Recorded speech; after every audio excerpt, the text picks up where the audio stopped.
Hello दोस्तों, स्वागत है आपका अपने YouTube चैनल आंजनेय क्रिएशन में। दोस्तों, आज की कहानी है राजा मोरध्वज की कथा। महाभारत युद्ध की समाप्ति के बाद अर्जुन को वहम हो गया कि वो श्री कृष्ण के सर्वश्रेष्ठ भक्त हैं। अर्जुन सोचते हैं कि कन्हैया ने मेरा रथ चलाया, मेरे साथ रहे, इसलिए मैं भगवान का सर्वश्रेष्ठ भक्त हूँ। अर्जुन को क्या पता था कि वो केवल भगवान के धर्म की स्थापना का जरिया था। फिर भगवान ने उसका गर्व तोड़ने के लिए उसे एक परीक्षा का गवाह बनाने के लिए अपने साथ ले गए। श्री कृष्ण और अर्जुन ने जोगियों का वेश बनाया और वन से एक शेर पकड़ा और पहुंच जाते हैं भगवान विष्णु के परम भक्त राजा मोरध्वज के द्वार पर। राजा मोरध्वज बहुत ही दानी और आवभगत वाले थे। अपने दर पर आए किसी को भी वो खाली हाथ और बिना भोज के जाने नहीं देते थे। दो साधु एक सिंह के साथ दर पर आए हैं, ये जानकर राजा नंगे पांव दौड़ के द्वार पर आ गए और भगवान के तेज से नतमस्तक हो आतिथ्य स्वीकार करने के लिए कहा। भगवान श्री कृष्ण ने मोरध्वज से कहा कि हम मेजबानी तभी स्वीकार करेंगे जब राजा उनकी शर्त माने। राजा ने जोश से कहा, आप जो भी कहेंगे मैं तैयार हूँ। भगवान कृष्ण ने कहा, हम तो ब्राह्मण हैं, कुछ भी खिला देना, पर यह सिंह नरभक्षी है।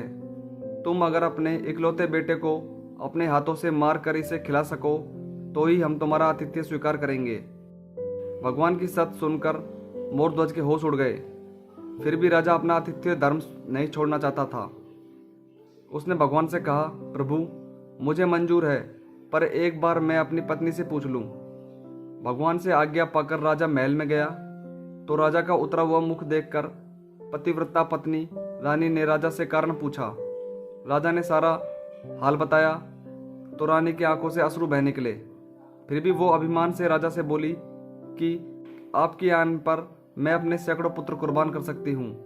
आप साधुओं को आदरपूर्वक अंदर ले आइए। अर्जुन ने भगवान से पूछा, माधव ये क्या माजरा है, आपने ये क्या मांग लिया? कृष्ण बोले, अर्जुन तुम देखते जाओ और चुप रहो। राजा तीनों को अंदर ले गए और भोजन की तैयारी शुरू की। भगवान को 56 भोग परोसा गया, पर अर्जुन के गले से उतर नहीं रहा था। राजा ने स्वयं जाकर पुत्र को तैयार किया। पुत्र भी 3 साल का था और नाम था रतन कंवर। वो भी माता पिता का भक्त था। उसने भी हंसते हंसते अपने प्राण दे दिए, परंतु उफ ना की। राजा रानी ने अपने हाथों में आरी लेकर पुत्र के 2 टुकड़े किए और सिंह को परोस दिया। भगवान ने भोजन ग्रहण किया, पर जब रानी ने पुत्र का आधा शरीर देखा तो वो आंसू रोक ना पाई। भगवान इस बात पर गुस्सा हो गए कि लड़के का एक फाड़ कैसे बच गया। भगवान रुष्ट होकर जाने लगे तो राजा रानी रुकने की मिन्नतें करने लगे। अर्जुन को एहसास हो गया था कि भगवान मेरे ही गर्व को तोड़ने के लिए ये सब कर रहे हैं। वो स्वयं भगवान के पैरों में गिरकर विनती करने लगा और कहने लगा कि आपने मेरे झूठे मान को तोड़ दिया है। राजा रानी के बेटे को उनके ही हाथों से मरवा दिया और अब रूठ के जा रहे हो, ये उचित नहीं है। प्रभु मुझे माफ करो और भक्त का कल्याण करो। तब केशव ने अर्जुन का घमंड टूटा जान रानी से कहा कि वो अपने पुत्र को आवाज दे। रानी ने सोचा, पुत्र तो मर चुका है, अब इसका क्या मतलब।